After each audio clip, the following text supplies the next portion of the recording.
Rural Americans deserve access to the best of what our nation has to offer, especially health care. Across every state and every community, America's rural hospitals are the first line of defense, protecting our families, neighbors, and loved ones. No matter where you live, hospital care doesn't clock out. They're there 24 hours a day, 7 days a week, 365 days a year. Each year, America's over 5,000 hospitals care for millions of patients, providing 24/7 emergency care, delivering babies, cancer treatments, and other life-saving care that patients rely on. Behind every one of those patients are doctors, nurses, and caregivers working tirelessly to keep people healthy and safe. Hospitals are our community's lifelines. They employ our neighbors and keep our families healthy. But now, some in Congress are threatening access to care. Tell Congress, protect patient care to keep America strong. Don't cut rural health care.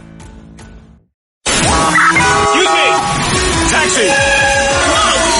This is the 77 WABC minicast. Well, everybody, you guys, is talking about the attack on officers. I'm not going to say a snowball fight because it was an attack. It wasn't a fight, it was an attack. Exactly. And who better to talk about this? This is what happened in Washington Square Park. I couldn't believe to see these thugs beating up on our officers with snowballs. And joining us now is the Sergeants Benevolent Association President, Vincent Vallelog. Vincent, your reaction, first of all, to what happened, and how do we get to this point that people feel emboldened to throw snowballs at police officers? Complete and total disgust is what I felt. I still feel it today. And we've gotten to this point clearly because we have people up top that are supposed to lead this city. They need to realize that they are no longer activists. They are leaders of the biggest city in the world and the most important city in the world.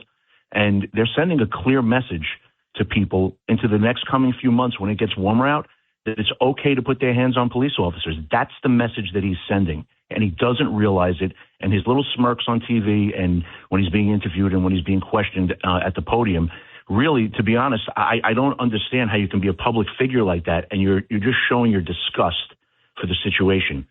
It's time to show leadership. I mean, that's what you do. That's why you run for these positions. That's my point. I mean, I'm really, really beside myself because, those guys showed a lot of restraint. Those cops took a lot of abuse. And you're right. It was not a snowball fight. I don't know what it was that the mayor was watching or what videos he's being shown. Because this isn't Peanuts like Charlie Brown where we're having little cute fights going back and forth. They were throwing ice and there was stones inside the ice at these cops left and right. And the cops kept their composure the whole time. Yeah, they definitely did. And it broke my heart, Vincent, because you know how much all of us here love our men and women in blue. Very quickly, I want to ask you, what are the efforts to try to track down these people? Because you see a lot of them on video. We have Judge Richard Weinberg here with us too, but you see some of their faces, you see them throwing the snowballs. How come nobody's been arrested as far as we know? Listen, we have the greatest detectives in the world, bar none. I know they're busting their behinds in order to get the job and find everybody that they wind up identifying. And they will. You can't expect this to happen overnight. You need other people to work with you. I mean, it comes from facial recognition, which everybody has now, and they can dox the police left and right over it.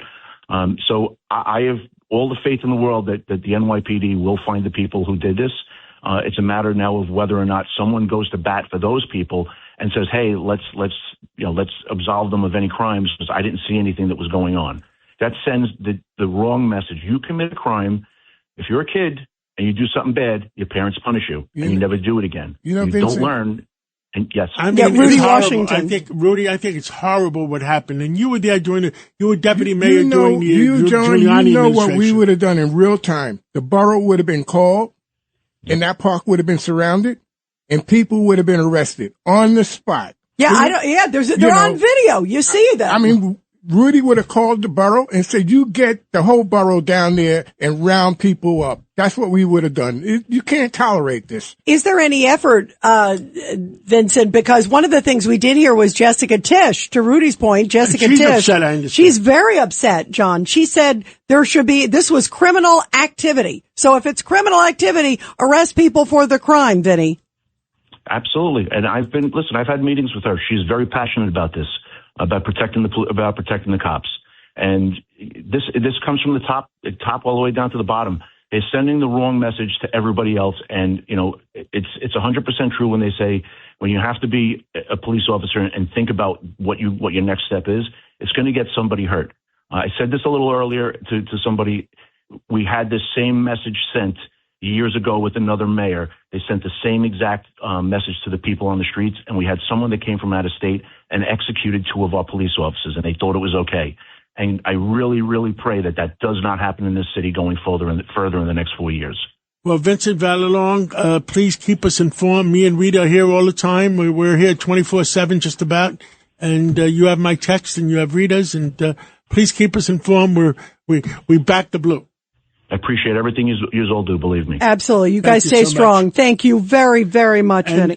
Rural Americans deserve access to the best of what our nation has to offer, especially healthcare. Across every state and every community, America's rural hospitals are the first line of defense, protecting our families, neighbors, and loved ones. No matter where you live, hospital care doesn't clock out. They're there 24 hours a day, 7 days a week, 365 days a year. Each year, America's over 5,000 hospitals care for millions of patients, providing 24/7 emergency care, delivering babies, cancer treatments, and other life-saving care that patients rely on. Behind every one of those patients are doctors, nurses, and caregivers working tirelessly to keep people healthy and safe. Hospitals are our community's lifelines. They employ our neighbors and keep our families healthy. But now, some in Congress are threatening access to care. Tell Congress, protect patient care to keep America strong. Don't cut rural health care.